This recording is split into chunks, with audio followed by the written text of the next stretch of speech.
StockPulse Newsroom. We are talking Superior Gold today. Superior Gold trades as SGI on the Toronto Venture Exchange, SUPGF, OTCQX in the States. I've got the CEO, Chris Jordaan, here. We're going to run through the company update. Chris, you're in the news here a little while ago, extended a high-grade mineral zone, part of the plutonic zone here. So before we get into that, maybe back up a little bit. For those not up to speed on Superior Gold, maybe walk it back a bit and bring us into this current day.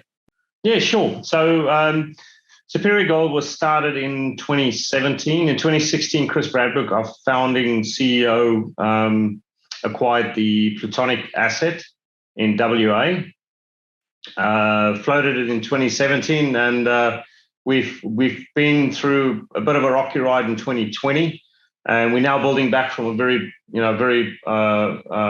significant low to a much better performance.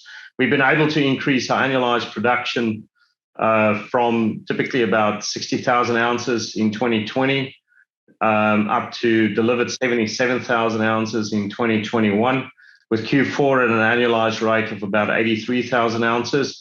And this year, as we unlock higher value or higher grade open pit feed for our mill and increase production from our underground mine towards 900,000 tons this year, we hope to hit that 80 to 90,000 market. That's our guidance that we put out in the market.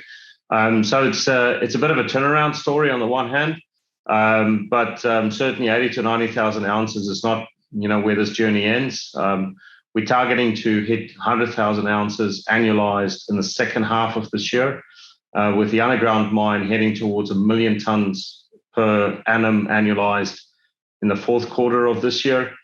So this year is really an important year for us. It's a year where we really take it to a next year as we start implementing the first phase of achieving the second goal of our strategy. The first one is just around stabilizing the operations, which we did last year.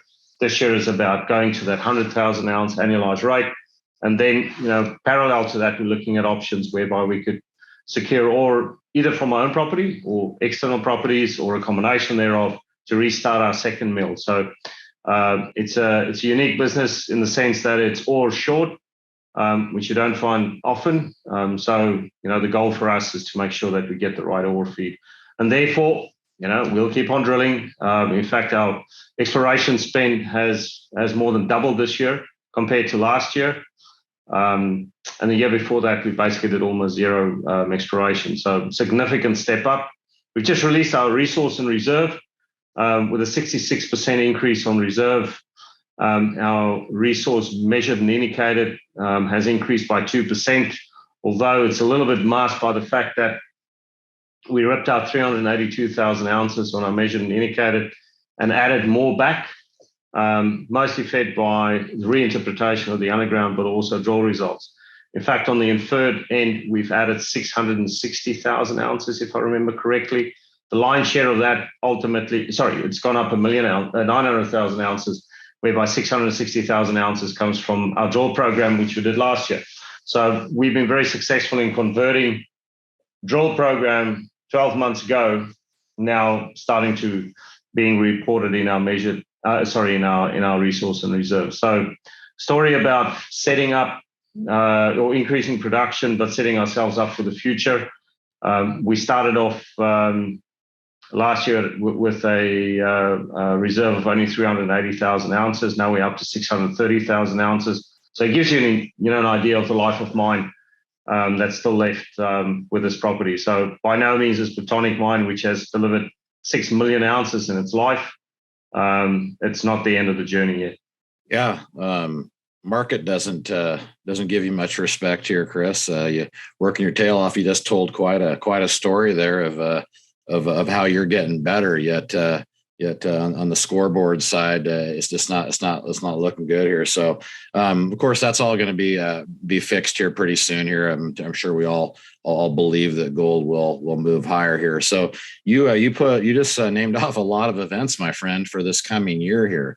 So I guess if we're toasting one on New Year's Eve, how'd things go? How happy are you with how things went this year? Well, being able to take this business at last up to that 100,000 ounce annualized rate, for the first time in its life. And there's been a lot of talk in the past, to our own detriment, I guess, because the business wasn't really set up in the past to deliver it. I think we have an appropriate line of sight to be able to achieve it this year. Is it going to be easy? No, it's not going to be easy. It's still tough. And it's largely a story of the second half of this year. Has the market really appreciated what we've done up to now? The market has been hurt in the past by a lot of promises that unfortunately was not delivered. However, the market is also very clear as to what they're looking for. And there were three main things that we targeted to address. The first one is around growing capacity in the business, and we're demonstrating that this year. In addition to that is to show that this asset has a proper life of mine, which we've just done with our resource and reserve.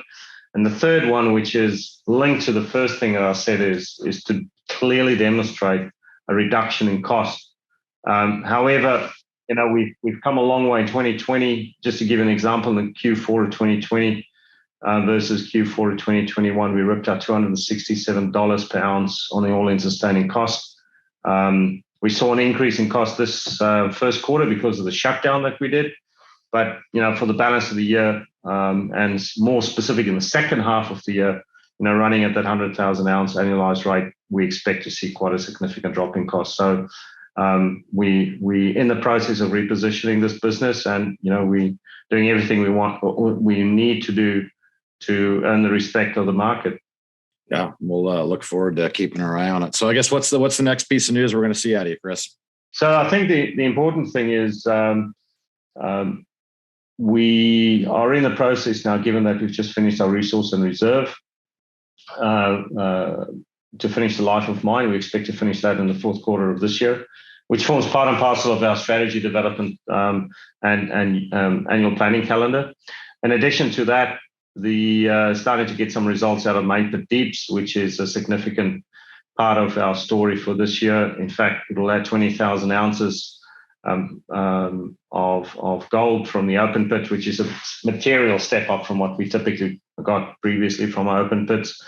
The other thing is towards the end of the year to see whether in Q4 we hit that 1 million tons per annum annualized rate. The underground mine is on track. Very happy with the results up to now.